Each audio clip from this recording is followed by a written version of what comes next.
Hi everyone, this is Mr. Stewart here with the assignment video for the animation course Level 2 Week 1.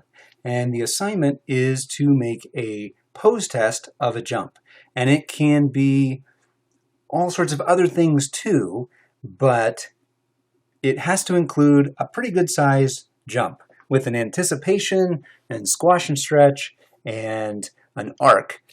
I'll demonstrate this in both Maya and in Flipbook, and we'll start in Flipbook. And one of the cool things that you can do in Flipbook is to load in video reference in the background level. So if you click on the background level and go to File, you can't quite see it, but you go down to Import, it's there, and hit Movie, then you can find a movie, AVI, movie file, and open that up. Now you'll want to hit scale it.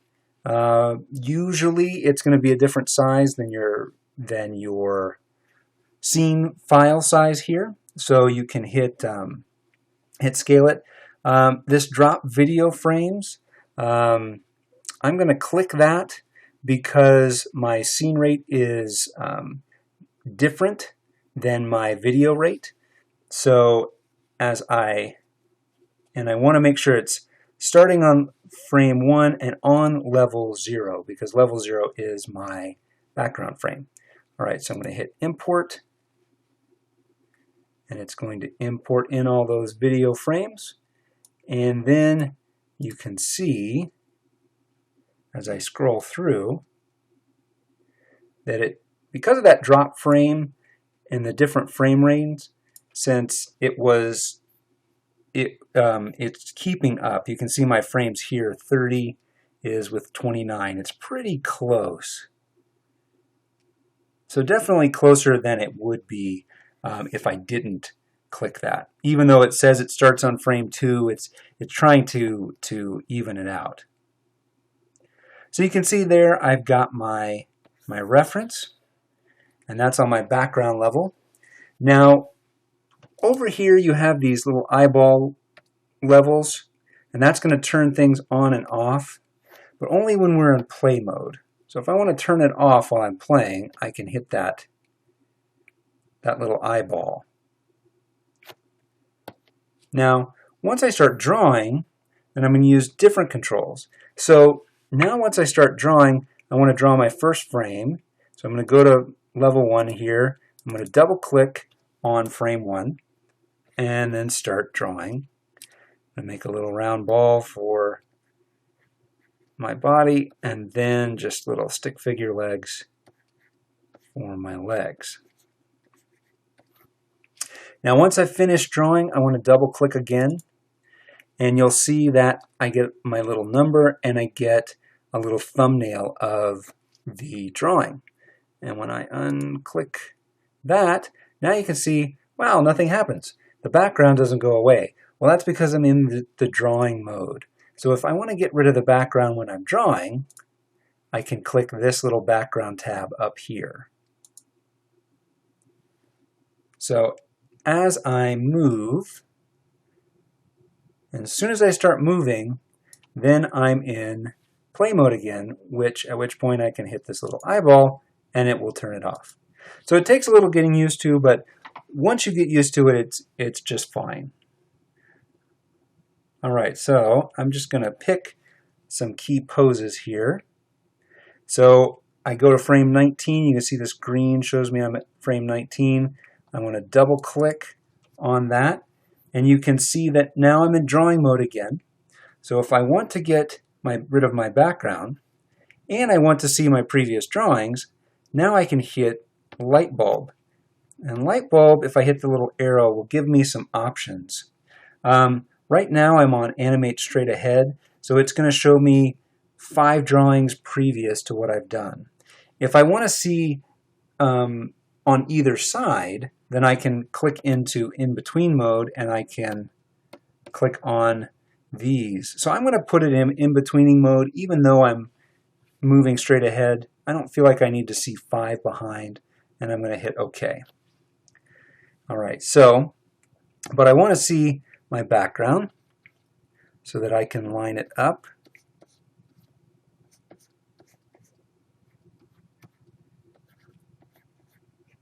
And just do some quick drawings. I've done my first double click. Now I want to double click and set that key there. And I'm going to move to my next drawing, just sort of in the next up and down here. Now you can see that I lost my onion skinning. I lost that as soon as I went to playback mode. And that's fine. As soon as I double click again, I'm going to get those again. And if I want to turn that off and on up here, I can. So like I said, it takes a little getting used to, but once you do, it's a pretty powerful tool to be able to have video reference like that at your disposal. So double click.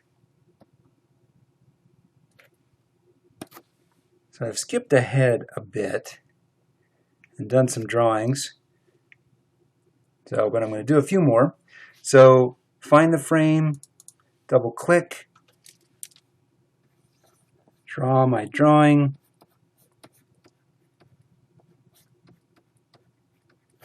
and then double click again, and it sets it. Then find my next key. You can see the light box disappears, but now when I double click, it comes on again. And if I want to get rid of my background briefly, I can just hit this button back and forth.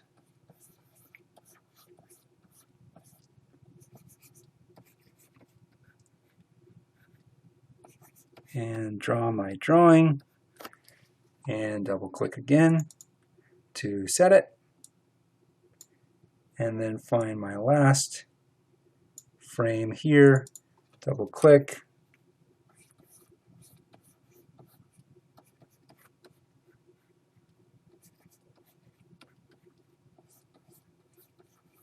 and quickly do a drawing, double click to set it. And so now I want to play it, and I want to play it without the background. So in play mode, it's over here on the X sheet. I hide it, and then once I play, it's going to disappear. So it's a quick little pose test. I think for the purposes of what I'm doing, it works pretty good. And so now I'm ready to export my movie file. So I go to File again, there's an Export, and I can go to Export Movie. I can pick my format, AVI, movie, or GIF, but I have to make sure I select all under movie contents. Otherwise, it's not going to put anything in there. Now, if I have my BG hidden, it won't export that. So once I hit create, I can go in and put jump version 3. You can see I've been working this out, and hit save. And once jump version 3 comes up, now I have a movie file. And there's some things I think I'd probably adjust on this, but it's a good quick way to get started and give me some things from my video reference that I might not have thought of. And we're going to switch over to Maya now. And we could use video reference here. In this particular case, I'm not going to. So what you want to do is you want to make sure what you have showing are polygons and NURBS curves.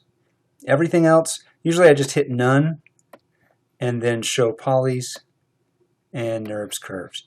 That just simplifies what I have showing, what I can select. It's going to make it a little easier.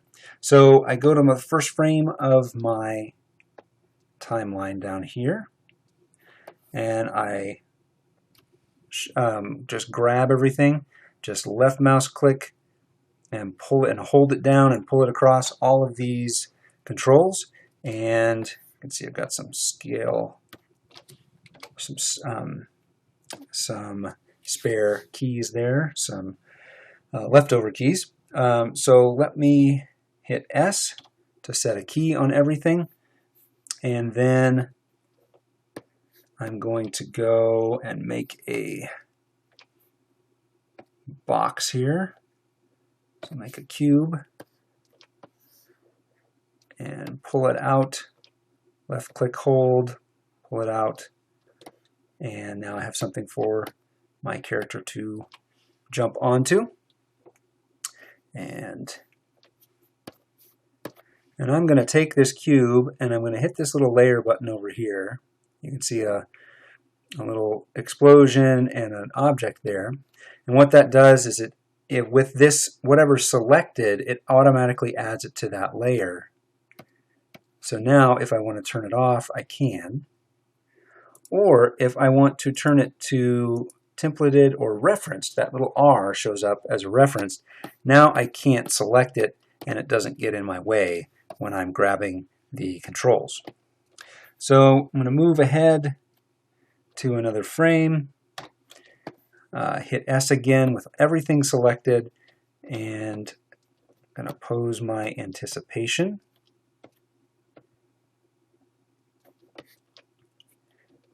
And just going to quickly go through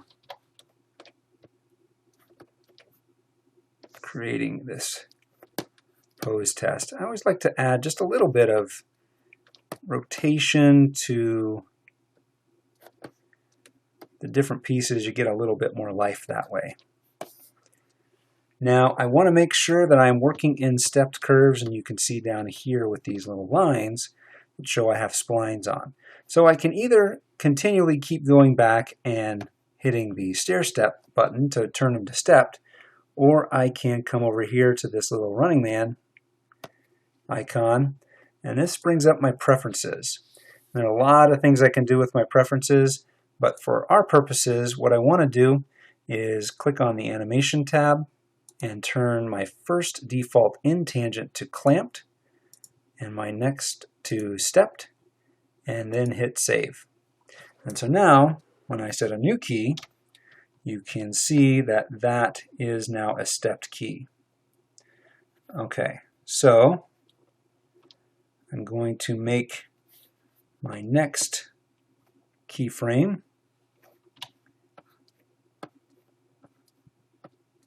with my stretched out here, and with my feet I'm going to start with the foot roll and then go to the toe lift and do the same thing here.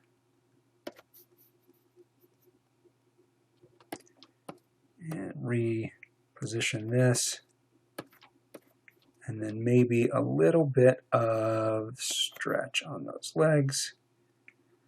You can see it's pretty finicky, so I'm just going to enter in manually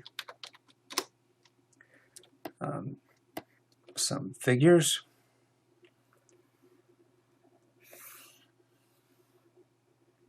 And I think I want my feet to be a little bit more straight and not as bent at the toe.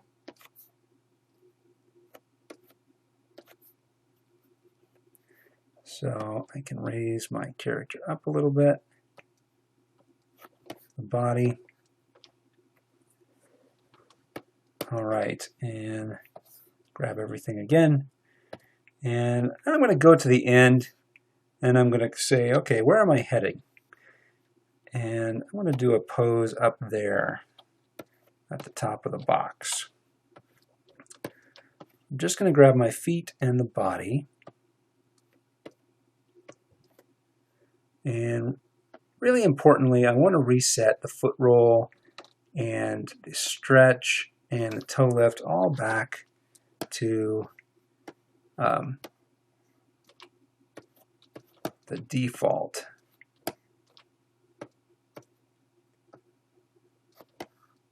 And then I want to line these feet up on the surface first, and then come back in and line the body up.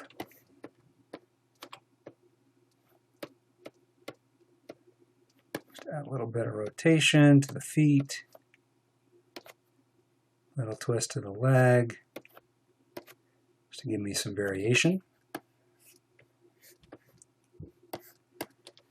And so now, you can see when I play through,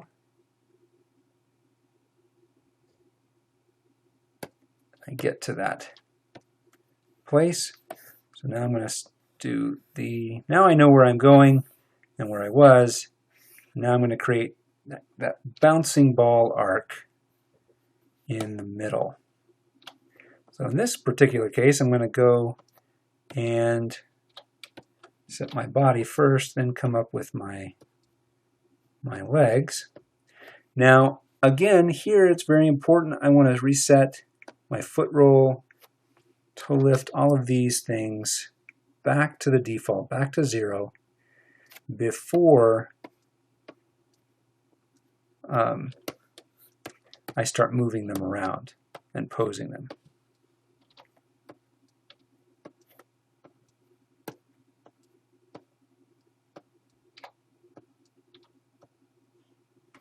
And if I want to adjust the twist there, I can do that.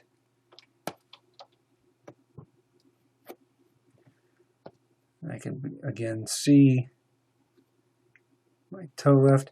Now I don't like the spring I get. It feels like it's too planted to the ground, so I can go back in and I can make an adjustment to that. Pose. I want them to even come up further. Now sometimes I get that little movement without, usually if I see this moving without the geometry, all I have to do is refresh the frame and it'll usually work fine.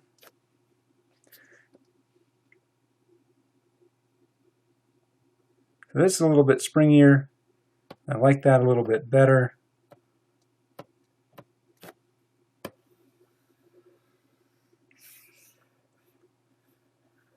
And I might even add, it seems to be doing that a lot now.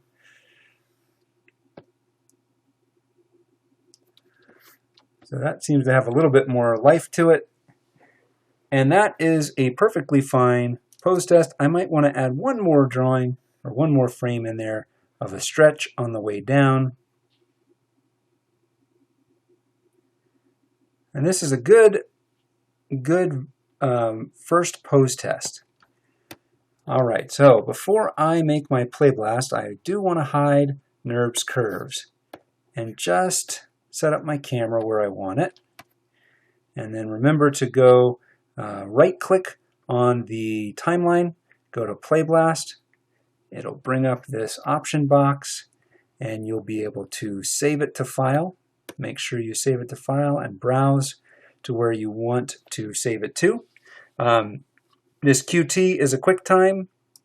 You can do an AVI or a QuickTime, and you want to set it from the window. You scoot back a bit and resave a file. I'll do version 2 now.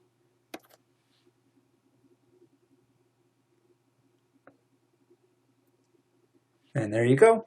And then you take this file and upload it to your student folder for this week by Saturday at midnight. So have a great week, everybody, and I'll see you next Monday at class.